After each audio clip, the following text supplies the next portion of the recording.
On May 14, 1973, a Saturn V rocket blasted off from Kennedy Space Center to thunderous applause.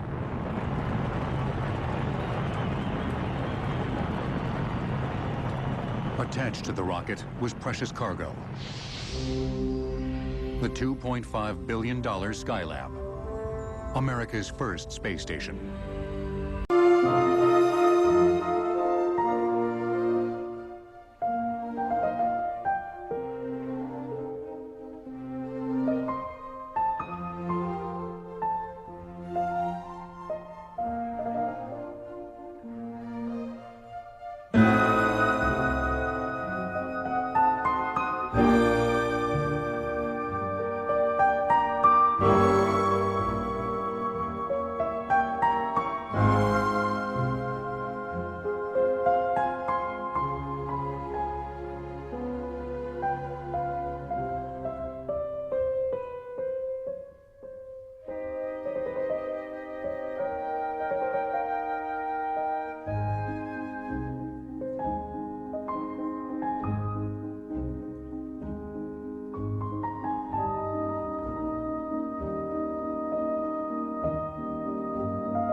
In evaluating the requirements for future manned space flights, high priority is placed on a machine that will allow an astronaut to move freely in space. Such a machine is the Astronaut Maneuvering Unit, here being flight tested by Alan Bean. Now he's going to fly around those ring lockers. Maneuvering unit is quite reliable, quite easy to fly. As you know, I believe this is me flying it here, and then Jack flew it some, and we wanted to ask Owen to fly it since he had gone through none of the training, and he got in there and flew it just as well as either of us with the minimum of training, and it's just the on-the-job training up there. It kind of gave you a feeling that this sort of a maneuvering unit could be built where pre-flight training would be minimized, and yet you could still do the job you wanted to do outside.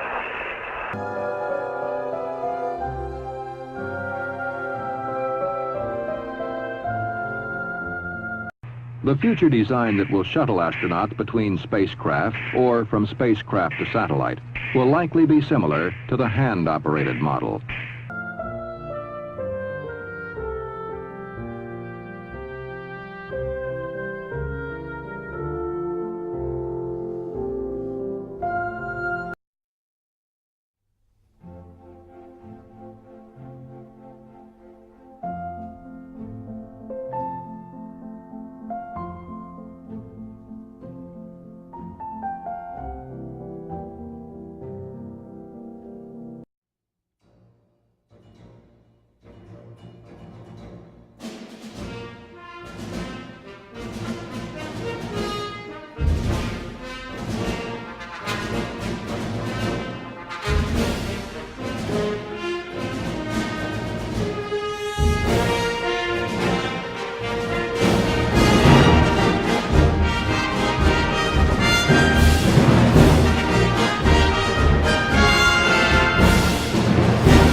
And the night before launch, going out, launch morning, after breakfast, everybody anxious to get strapped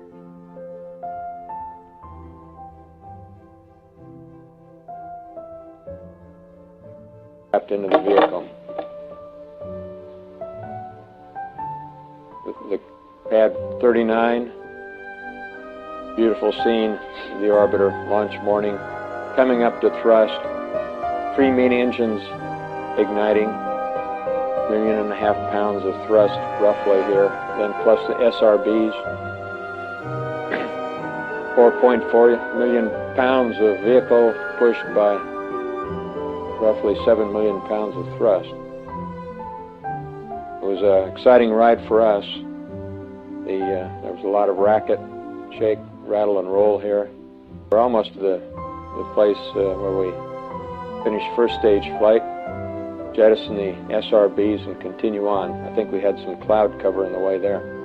There were some winds at altitude that really blew around our smoke trail. There go the SRBs. And then we felt a very smooth electric drive which took us into orbit in 8.5 minutes, and here we are with the doors open. This is getting ready for the West Star deployment. And Ron, you might like to carry on with this. We got into the West Star deployment on the first day. It was our first major activity, and things ticked along quite well throughout the entire deploy. These are the final moments of terminal sequence. All the spacecraft is armed, the deployment is armed, and we see a perfectly smooth deployment, stable satellite. All systems just look perfect, and we were absolutely pleased with what we saw with the West Star deployment. This is the Palapa deploy. Like the West Star, it was absolutely nominal from all onboard indications. We were very careful to do a lot of spec checks and looked very carefully because we'd known about the problem with the West Star. We saw absolutely nothing on board that was wrong. The satellite spun up smoothly, as you can see here, and just like the West Star, it came out absolutely stable. As far as we're concerned, we had a good bird going at this point.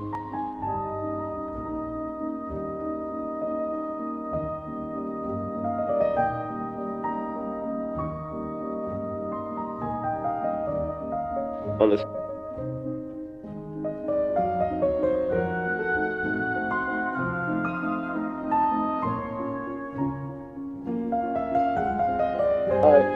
That can be depressurized independently of the main cabin and has another hatch on the backside that leads out into the payload bay that you'll see in a couple minutes. This is coming out the hatch. That was the outer thermal hatch, the inner one having, the structural hatch having been opened a few minutes earlier. Basically, we came out and picked up a 35-foot self-tending tether reel right above the hatch, the task you see me doing here, and then separated left and right to start on our respective tasks. My first task was getting the port side MMU ready to fly and checking it out and starting into a check flight, followed by some translations up and down the payload bay and some longer range translations.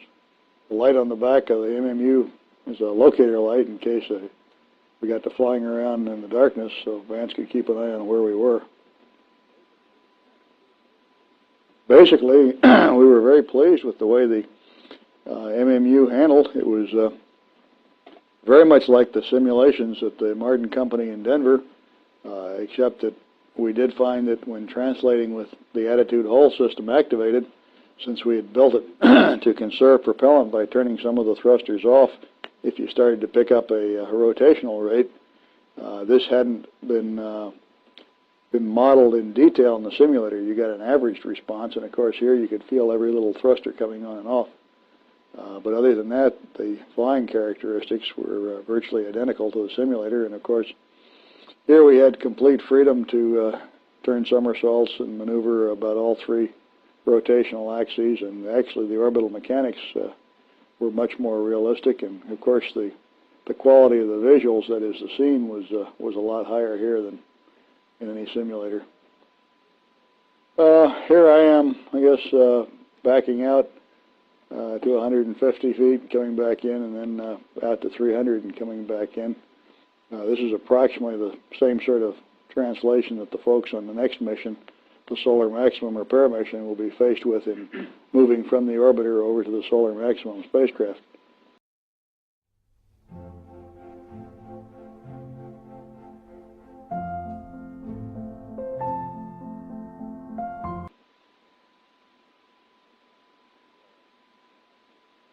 It was interesting seeing Bob and Bruce go out to 300 yards.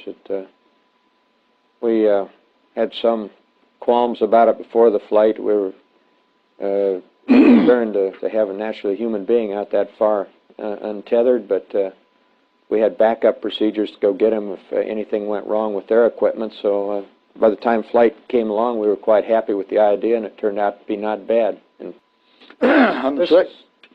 this is my flight on the second EVA. I just completed some inverted dockings here. I wanted to see how the machine flew, and the only reference that you had was strictly the Spas trunnion pin. This was done at night, so the area that I'm looking at down what would be below my feet here is just pure black. So there was no problem in maneuvering this thing, regardless of whether you had a nice reference background to see how your movements were going over the bay, or whether... Again, the second EVA, the device on the front of the MMU, which you can't see here right now, we'll see again in a minute, the so-called T-pad, or trunnion pin attachment device, which is being operated by the MMU pilot here, is a device which is adapted to grab a trunnion pin on the Solar Maximum spacecraft that was not ever intended to be used as a means of capturing or controlling the spacecraft, but was a handy structural point normally used for lifting it on the ground or supporting it in the orbiter. The T-pad represents a class of devices that can be used with the maneuvering unit to attach a grapple fixture to virtually any sort of satellite that is currently on orbit, and to stabilize a large variety of satellites also, to make it easier for the RMS to grab them. We exercised both the primary one, which is sticking straight out, and the secondary one, which is 90 degrees down from the primary one, and basically are very happy that they function in the manner in which they're intended. Bob has pointed out there is no up and there is no down in space, in the thing around at the relatively slow velocities with respect to them. It's sort of like two rather fast airplanes flying formation on one another. The reason for the slow movement here is primarily fuel. It takes a given amount of fuel to start you and a given amount of fuel to stop you. And the faster you go, the more fuel you expend. So we tend to move kind of slowly to conserve fuel. So this is all the equipment that will be needed for the next mission, the satellite repair mission. And we felt that we filled those squares, qualification of the equipment-wise, that are required to say that one can go repair, the next mission can go repair satellites.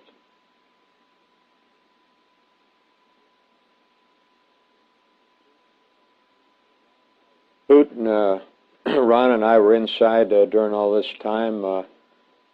Hoot was taking care of the ship. Any little problem that came up with the ship's systems, he got a lot of good photography. You'll see the stills later. I think he'll probably be Photographer of the Year based on some of those great EVA stills. Couldn't get those guys to hold still.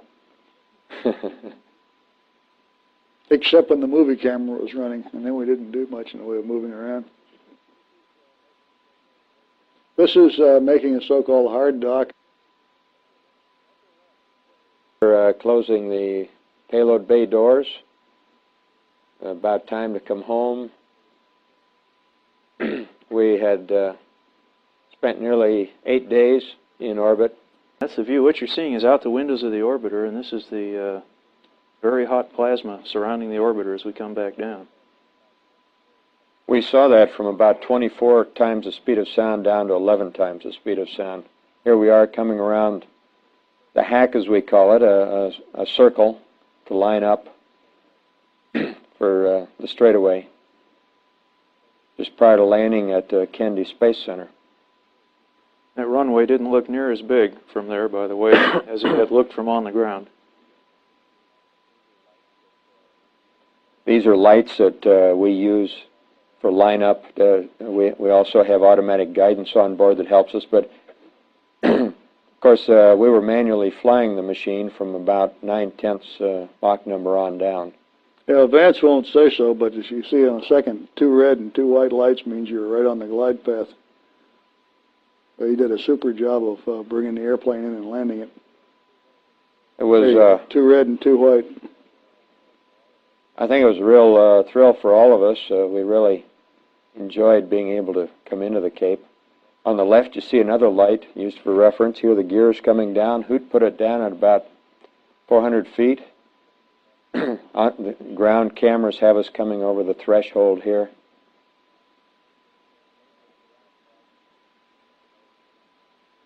And the nose coming down, and then braking. We just did light braking. We used up a large part of the runway, but we didn't really need to.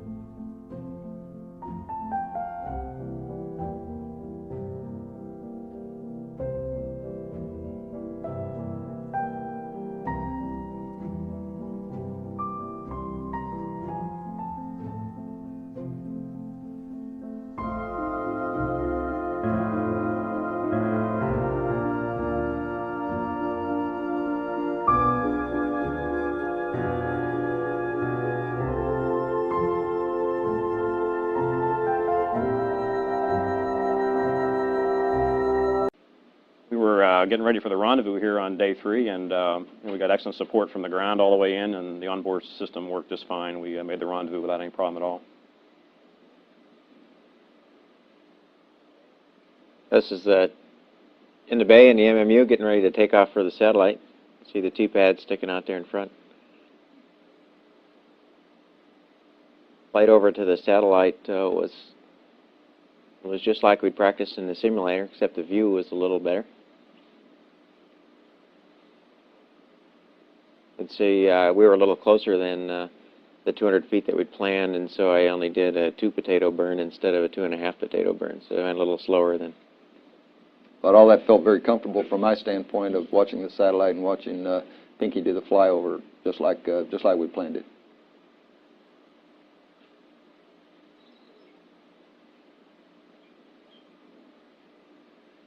It's a nice, stable device that the MMU really performed superbly throughout the flight. The MMU was really a very, very nice machine to fly. You could put it wherever you wanted. Flying up on the satellite was just like we'd done in the simulator, all the way up to the point here where we attempt to do a dock, and the T-pad hits that little pin that's sticking out and bounces right off. That's a view from the helmet-mounted camera.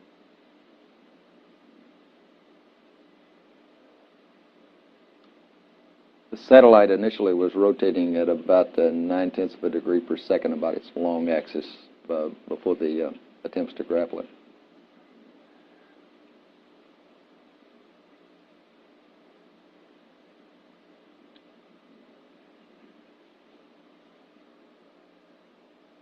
This, I think, is the last attempt I made at doing the docking. We had some pretty good rates on the satellite already. You can see go in there, and I'll bounce right out again. You bounce out at about the same rate you go in. When Pinky bounced off for the 3rd time, I guess I became convinced that we were not going to be able to get it with the T-pad, and it didn't look to me like it was worth trying to come back and get the other T-pad because I didn't have any reason to think it'd work any better.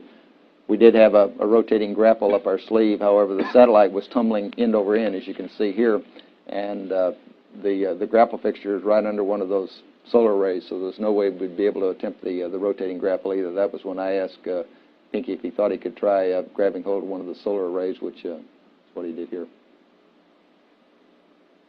And the MMU, again, performed flawlessly. It was a fairly easy task just to fly up and grab the solar array and walk out to the edge of it and try and stabilize the satellite. And when I let go of the satellite, we all thought we had it stabilized, but there was some energy in there someplace. It basically had stopped rotating in the pitch and yaw axes, and the only thing we had going was, it appeared to us, was that a little roll around the long axis again, which is what we wanted. So we brought Pinky back in and attempted to go ahead and grapple it. However, when we went back, it actually developed more of a tumble again. However, this time it was in a mode that we thought we could gain access to the grapple fixture.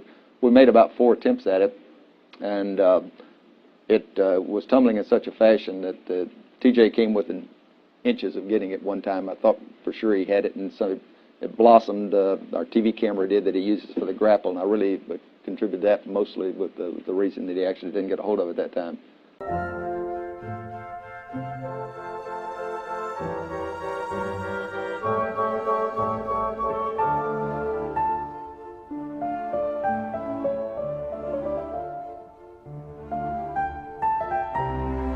Cap it all off, got to fly around the MMU and do an engineering test flight on it. We're looking at center gravity offsets and things like that, but in general, as it seemed, I was having a real fun time, and it's a fine machine. It flies just exactly the way you want it to, and I think we'll get a lot of use out of it in the future.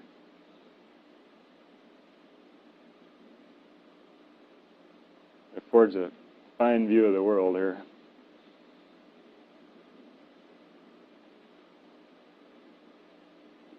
You see the 2 little lights on the side of my helmet. We had helmet-mounted lights to illuminate the work you're doing at night, and they work extremely well, too. They're just battery-powered lights.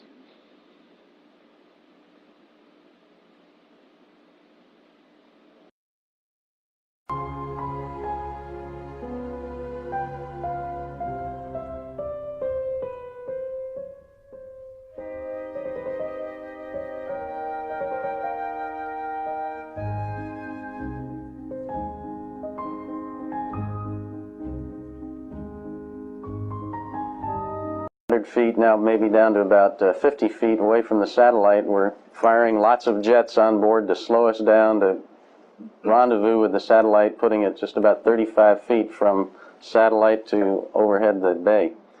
After the next sunrise, here's Joe getting ready to go out with the MMU. We have a sequence of footage now that are drawn from both the EVAs, interspersed. We won't distinguish between the two, but try to give you a flavor for what it was like. Rick says right at sunrise we went out. Dale's actually flying out here with Rick recording most of this on all sorts of film. About this time I thought that he should think twice about it, but Dale, go ahead and describe. Joe had done this on flight day 5 and had proven that the MMU and the Stinger concept for capturing the satellite worked, in fact worked perfectly. And I essentially had just a lot of fun on flight day 7, knowing that it all worked. Took a big load off my mind, because I flew out a little bit differently than Joe had. You might remember Joe commenting that the sun had bothered him. It was in his eyes during the last phase, and you'll see here in a minute that when the sun finally does come up, I was fortunate enough to use the orbiter's nose to shadow the sun. So my approach to the satellite. And you can see that the shadow of the nose of the orbiter now is on the satellite and on me, and so my docking was a little bit easier with that information that Joe had given me from the earlier EVA. MMUs perform flawlessly, as you heard us talk about from space, and this method of capturing the satellite certainly worked well. And you can see the arm in the lower right corner of the picture, which was a position that Anna had put it in to assist in our station keeping task. Notice that the people who brought that satellite to us left it in absolutely perfect position with regard to its rotation and lack of nutation, which we appreciated. We can't emphasize that enough. The satellite originally was rotating 50 revolutions per minute, but was slowed down by ground controllers very painstakingly over many, many weeks' time. Positioned and slowed down, and in the slowing they left it still turning at a very, very regular rate, so it made our job absolutely easy as pie. Once docked, the procedure then was to use the MMU to stop the rotation, which was equally easy. You can see it's now quite stable, and the MMU pilot could then maneuver the satellite, turn it wherever we wanted it in such a way that Anna could grab the grapple fixture. Yeah, this is a sequence from the first rendezvous, and it worked just like it did in the simulator, getting Joe commands to maneuver it such that I could see the end effector, the grapple target, and it went very well, very smoothly.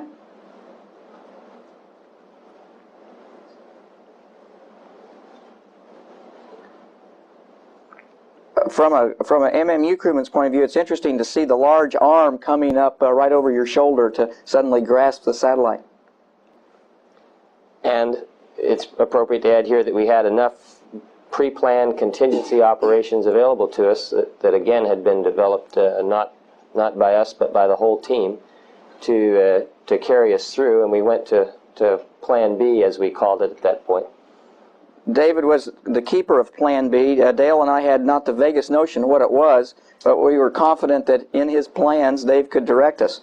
And the first step, he directed me to come off the Stinger, fly the MMU back to its storage place in the orbiter, and then prepare to hold the satellite at the antenna end while Dale worked on it. You get an idea of the flying qualities of the MMU here. It is as smooth as glass to fly. You just can put it wherever you want it, turn it as you want it. Interesting, you see here the reflection in my helmet of the bulkhead. You see the two windows through which the three other crewmen were working, or behind which they were working, and in fact, here at the last you can even see the movie camera that Rick has pointed out the window taking this movie. The bright spot on the bulkhead is the light that we use to illuminate the work volume out in the payload bay during the nighttime passes. About this point we said, well, you can see Dale working in the back, by the way. That's a good shot of him showing the teamwork involved getting that foot restraint ready with some tool boards and so on so that we can press on to the next task. Meanwhile, Joe is getting ready to doff the manned maneuvering unit and go to put himself in the portable foot restraint, which is forward of where you could see there. And here he is now, and he's supposed to talk here, but I'm going to say first that this was not easy for Joseph. He worked very hard for a long time here, and both of the EVA crewmen worked very hard during this particular phase of it. We were all very, very concerned that this part went well, and fortunately it did. You can see, though, that the satellite, although it weighs about 1,200 pounds, is only massive in orbit. It's not heavy, and you can move it to wherever it needs to be moved. The most difficult part was you could not tell really where you were putting it. And so we relied totally on directions from Dave most of the time and occasionally as to where it should be moved. And they would just say, over your head or more to the right. And we tried to be very careful that we were not moving it to a place where it would hit the side of the orbiter or a piece of equipment on the orbiter, lest it be damaged. Joe was bringing the satellite back down into position for me to put the shower cap, as we called it, was a cover that we put over the nozzle such that small particles of that were inside the rocket engine would not contaminate the payload bay. Here I've attached the adapter, that interface that will allow the satellite to go into the payload bay, onto the satellite, and I'm torquing down one of the 9 hard dock latches that we had to use in order to form a tight fit between the satellite and that adapter. Now Joe has handed the satellite and adapter combination to me. I'm holding it, and he's going to go around to get in position for us to berth the combination into the bay. And it worked. It worked. There shows a photo of the 2 satellites and a little advertisement there. We had to several times after flight day 7, when both were in the bay, go up to the windows and just look back there to make sure both satellites were there. There were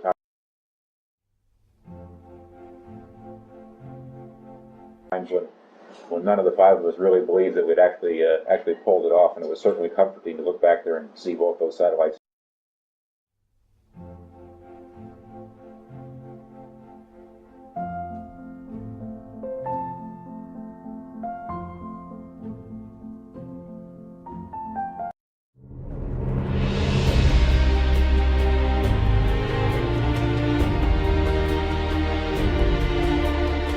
Collier Trophy is an evergreen symbol of the growth of the American air and space industries. The Collier Trophy captures the history of innovation and excellence in the aerospace industry. No trophy represents the innovations, the exploration, the achievements of men and women who have been flying airplanes and flying spacecraft for all these 100 years. Well, the Collier Trophy is really something that's very, very unique and very meaningful. The Collier Award is really about excellence in aerospace. It's about great engineering. It's about teams that have created things that never existed before. And I've always thought of the Collier Trophy as the Oscar of aviation. I think with the Collier Award, it really does legitimize the hard work of the various teams that win. It represents the best in American achievement.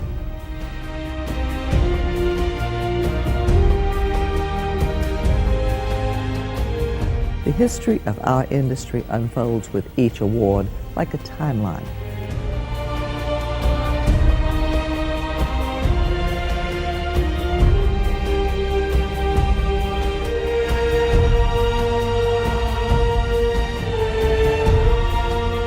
It started early with the award of the trophy to Glenn Curtis.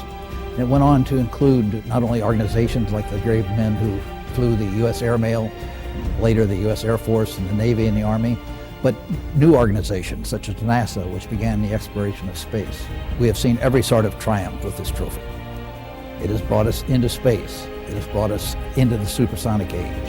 It has brought us into the age of commercial space aviation. When you look at the list of recipients of the award over the last 100 years, you get a sense of the quality and standards that this particular award sets. Such luminaries as Orville Wright, Neil Armstrong, Buzz Aldrin, just to name a few, and you get a sense of the giants of aviation that have been recognized in the past. But actually, we're just the dawning of a new age. And the award remains an inspiration as we look forward to the next 100 years and the advancement of flight yet to unfold. The future of America depends upon continuing our proficiency in the field of air and space. We lead now, we'll continue to lead in the future, and the Collier Trophy will always be a symbol of that leadership. Well, I think the Collier Award is going to continue to be the gold standard. It's going to be what every great program is measured against. We expect that the future of the Collier Trophy will continue to serve as a benchmark for the newest ideas, for the newest technologies in the advancement of aerospace and aviation, not just in America, but the world. And that really is the lasting legacy of the Collier Trophy.